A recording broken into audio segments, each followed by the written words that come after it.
random slide challenge yet? Have you drunk it? Not yet. Keep drinking. It gets funny as well, boy. Right, I'm going to continue with Emma. Do I need a Twitter trigger?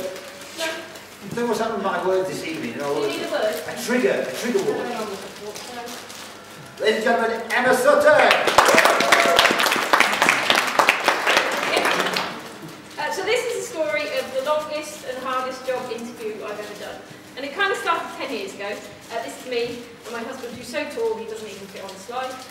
And we met dancing in Huddersfield 10 years ago. And we got married 5 years ago, and then decided we would like a little Emma and a little Andy, and we'd like to start a family. So we did what most people do when they want to start a family. We had sex. Quite a lot of it. We started off with, yay, sex every other day, it's brilliant. And then it kind of got to 3 days, and then it's like, do we have to? And after several months of not going anywhere, we decided we needed a way of focusing our attention on certain times of the month so we could sleep for the rest of it. Because, funnily enough, when you're my age, it's knackering. So we started off taking my temperature, which basically means at the same time, every single morning, you have to take your temperature without getting out of bed and going to the toilet, and plot it on a little chart. Well, my chart never really gave a nice straight line in a little bit. And I also found if I had to wake up at 7 o'clock on a Saturday and Sunday, we weren't having sex anyway. So we kind of had to look for another alternative because the thermometer really wasn't helping our sex life. So we found these little sticks, which you pee on, and they're supposed to tell you when you're ovulating. So I peed on about 100 of these things, not in one day, one a day, and I never kind of got the little pink strip that you were supposed to get. So I'm not really sure whether anything was happening, or whether you just shouldn't buy them off eBay. Now, the tech-savvy amongst you, who have all got your phones, will be thinking, isn't there an app for that? And you're right, there is, not only for the iPhone, but for the Android. So I had one, and my husband had one, and when the due dates coincided, we generally agreed that tonight was the night. Anyway, this had been going on for a couple of years, and I started having conversations with my friends. And I would roll my eyes when they said, our friends who've had trouble conceiving, which would be followed by some amazing and wonderful stories, things that they suggested we should do. And there was all sorts of things about positions, particularly positions after sex, and how to stop the little swimmers getting away. And quite honestly, I couldn't do a handstand when I was 15. I'm sure I couldn't do one now, especially not straight after sex. So I kind of gave that one a knock on the head. And this was a classic.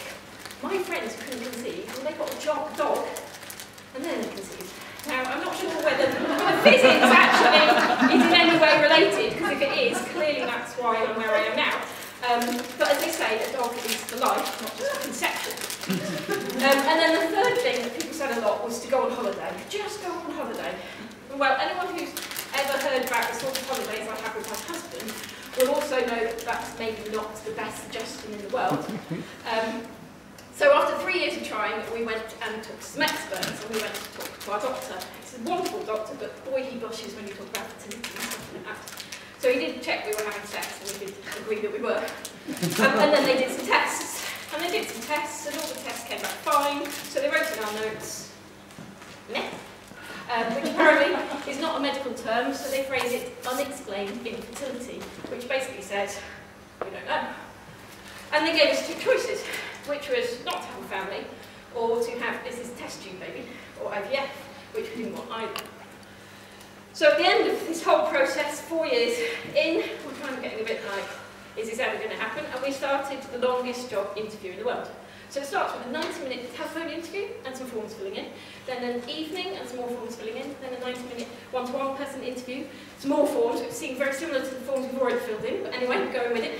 Then 4 days of intensive training, and then some more forms filling in.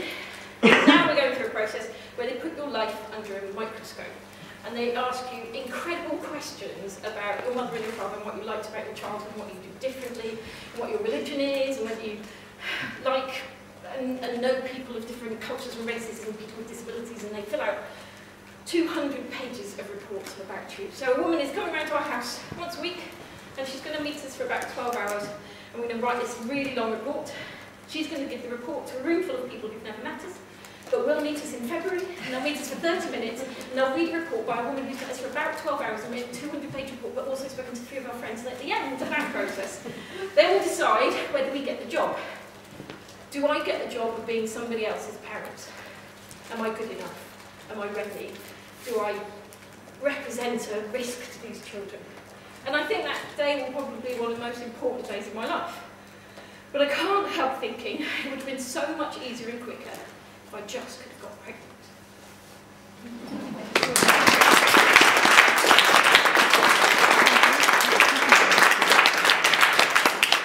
Come on with the sperm attacking the egg there. But thanks, Emma.